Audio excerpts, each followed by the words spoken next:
রাজনীতির অনেক ইতিহাস আছে, তোমাদের সেই ইতিহাস বুঝতে হবে। সেই ইতিহাসকে লালন করে এই ছাত্র দলে তোমাদের অংশগ্রহণ করতে হবে। ইতিহাস সৃষ্টি করা কোনো ব্যাপার না। আজ রাজনীতিতে নাম লেখে তুমি সেরা বক্তব্য দিয়ে তুমি সেরা মানুষ হতে পারো। তুমি ছাত্র, তুমি খেলাধুলায় মনোযোগী হয়ে তুমি পৃথিবীর শ্রেষ্ঠ খেলার হতে পারো। তুমি একজন কৃষক, ছাত্র ঘরের ছাত্র, কৃষকই কাজ করতে হয়, তুমি ফসল ফেলেও শ্রেষ্ঠ কৃষক হতে পারো।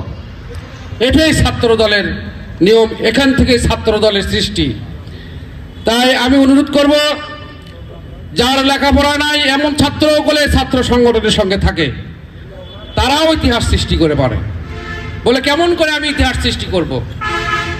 আপনার বাবার যদি 10 শতক মাটি থাকে, এই 10 শতক মাটি আপনি আবার আপনার বাবার কাছ থেকে, তোমার বাবার কাছ থেকে চেয়ে নাও, বাবা এই 10 শতক মাটি আমাকে দিতে হবে, আমি ইতিহাস করব।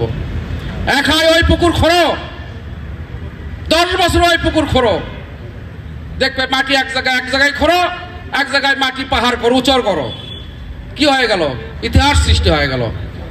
তুমি এই যে ইতিহাস করলে, এটা যদি তোমরা সংরক্ষিত করতে রাখতে পারো, তাহলে দীর্ঘদিন থাকবে যে অমুক ছেলে, অমুকের ছেলে, অমুক ভাই, অমুক ছাত্র দল ভাই বাপের 10 শতক জমি নিজেই পুকুর কাটছে, নিজেই মাটি ছিপাইছে এবং নিজেই সে সেখানে মাছ চাষ করে। এটাই ইতিহাস। তাই আমি অনুরোধ করব, তোমাদের হাতে দেশ, তোমাদের হাতে জাতি, তোমাদের হাতে পৃথিবী।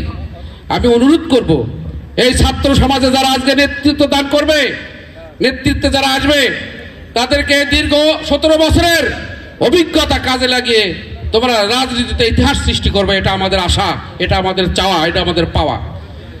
আমি অনুরোধ করব, অত্র নেতৃত্ব যারা এই আহ্বায়ক, যারা বগুড়া জেলার যারা আহ্বায়কের দায়িত্ব পাইছে, তারা অবশ্যই আমাদের জনাব তারেক রহমানের অবশ্যই তারা নিকটতম লোক, তাদের পাশে দাঁড়িয়ে থাকে।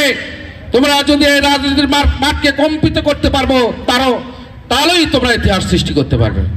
আমি সবাইকে অনুরোধ করব, এই কমিটিতে যারা আসবে তাদেরকে আমি অভিনন্দন জানাই, আমার সংগ্রামী শুভেচ্ছা জানাই, যেন আগামী দিনে যে কমিটিগুলো, এই কমিটিও হবে, সেই কমিটি যারা অংশগ্রহণ করবে তারা যেন 100% আমাদের এই রাজনীতির মাঠে যেন তারা সময় দেয়, এই আশাবাদ ব্যক্ত করে সবার সুস্বাস্থ্য দীর্ঘায়ু কামনা করে আমি আমার কথা বলা শেষ করলাম। সবাইকে ধন্যবাদ। আসসালামু আলাইকুম।